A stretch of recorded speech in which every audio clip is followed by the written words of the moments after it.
Y continuamos con Aula Abierta, llevando el aula a todas partes por Luz Radio 102.9 con un equipo de estudiantes, bueno, magnífico. A mí la verdad cuando el aula está full me pongo muy contento.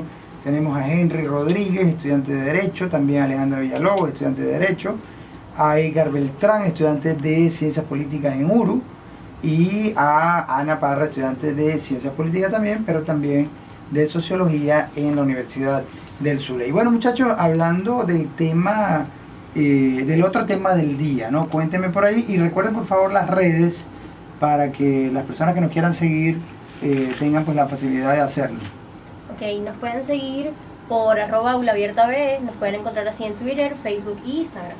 Y ahora ponemos otro tema sobre la mesa que es el desabastecimiento en Venezuela.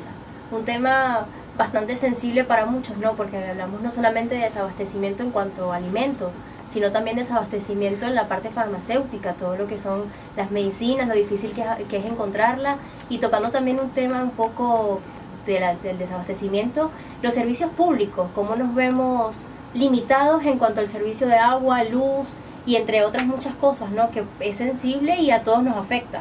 Aquí es importante recordarle a nuestra audiencia, que además es internacional, porque al ponerla por internet el programa, es importante contextualizar, ¿no? En Venezuela hemos tenido una serie de recortes eléctricos. En el caso de Maracaibo se han dado inclusive hasta diariamente en una época. En este momento, hoy, estas semanas no los tenemos, pero hasta hace bastante poco tuvimos diariamente recortes eléctricos en fracciones de 3, 4 horas. Se podría decir que no lo tenemos oficialmente, pero sí tenemos cortes de luz en cuanto a diferentes zonas de la ciudad. Correcto. Porque no se nos va por 3 horas, pero también si hay bajones, se va por 30 minutos, 1 hora y media. Y que solamente fuimos uno de los estados donde se vio afectado, porque en el centro de la ciudad no había cortes, en el centro del país, perdón. Sí, bueno, no, en todo el país habían con algunos privilegios que tenían los del centro del país, los habitantes de Caracas, supongo que por motivaciones fundamentalmente políticas.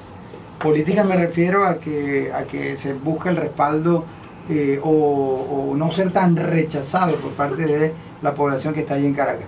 Y lo otro es que es muy grave, ese sí lo seguimos teniendo, pero cada vez más grave, los recortes de agua.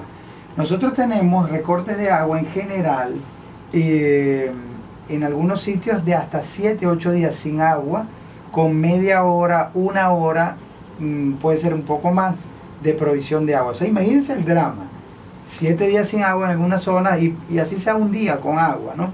En los edificios, por ejemplo, que tienen tanques de agua, normalmente el agua se administra para ser impartida solo 15 minutos al día, 20 minutos al día, 30 minutos, dependiendo del conjunto residencial.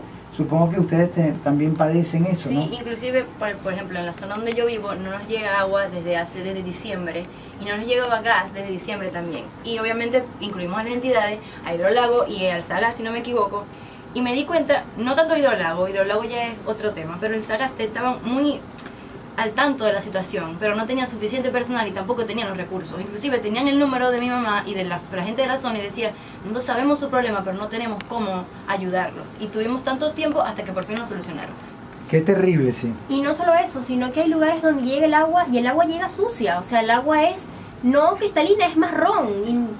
Y es como tú vas a llenar un tanque o vas a poder consumir esa agua siendo un agua que es contaminada y que puede traer una serie de enfermedades. Es correcto. Bueno, fíjense que estas situaciones del desabastecimiento en general y la mala provisión o los déficits en la provisión de servicios de primera necesidad como agua o electricidad, desde Aula Abierta y desde la Comisión de Derechos Humanos de la Facultad de Ciencias Jurídicas y Políticas de la Universidad del Zulia, las visibilizamos, las documentamos en un informe que se envió justamente a Naciones Unidas, al Consejo de Derechos Humanos de Naciones Unidas, a propósito de la evaluación periódica universal, el examen periódico universal que Naciones Unidas y el Consejo de Derechos Humanos fundamentalmente está haciendo sobre Venezuela durante este año 2016.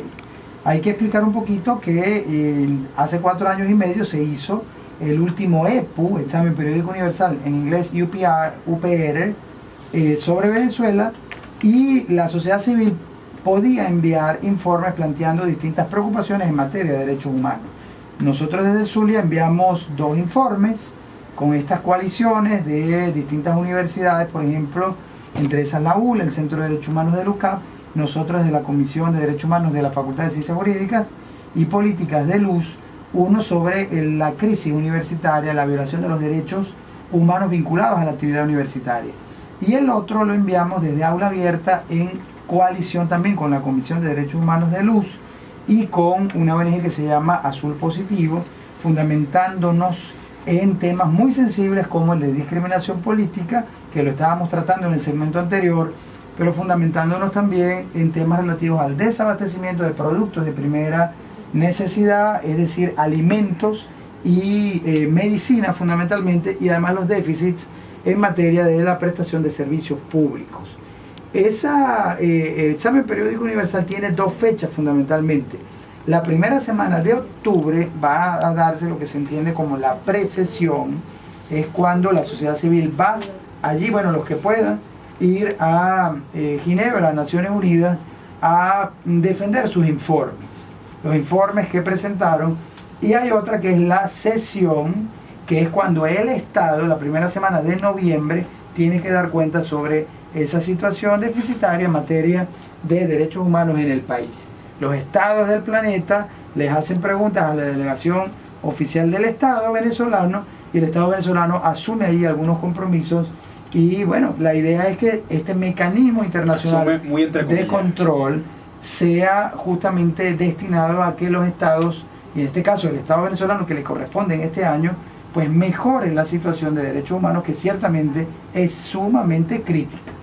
Sí, claramente este mecanismo con países normales, por así decirlo, tiende a ejercer cierta presión a funcionar, pero evidentemente en países abiertamente dictatoriales o totalitarios como el caso venezolano, simplemente asumen un compromiso, entre comillas, por eso digo de asumir, pero simplemente lo dejan de lado y no toman muy en cuenta las opiniones que se den, además de que siempre tienen un grupo de países que ahí a capa y espada los van comprados con petrodólares, los van a defender bajo cualquier circunstancia, pase lo que pase, decir que todos son inventos. Entonces evidentemente se sigue dando esta misma problemática y tiende a haber una inacción o tiende a haber poca efectividad de este mecanismo en particular de Naciones Unidas. Pero probablemente si hay un desafío actual en relación a la eficacia de los mecanismos internacionales para la protección de derechos humanos.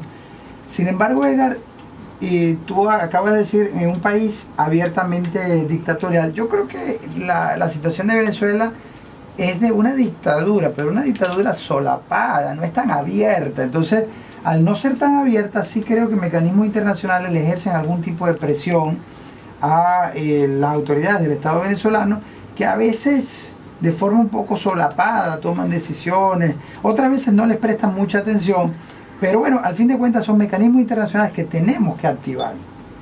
Sí, sobre el tema de lo de la dictadura, aunque no es el foco del programa para cerrar este tema en particular, yo creo que principalmente lo que ha pasado es que ya en el siglo XXI no vamos a ver dictaduras como llamamos la dictadura, como llamamos a Franco en España, Pinochet en Chile, claro, sino que va mutando conforme muta el Estado, sí, conforme muta la sociedad. Sí, pero sí, este es el nuevo modo de las dictaduras, claro, que vamos a ver a partir de ahora. Son las dictaduras posmodernas. Las nuevas dictaduras se disfrazan de democracia. Así es, disfrazadas con elecciones, con muchos elementos de populismo, sí, de respaldos populares. Bueno, es que además de autor dice que el populismo es la forma posmoderna del totalitarismo.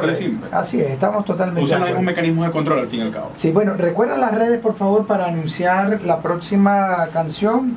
Bueno, en Twitter y en Instagram estamos como @aulaabiertabe, nos pueden escribir por el hashtag Aula en Acción.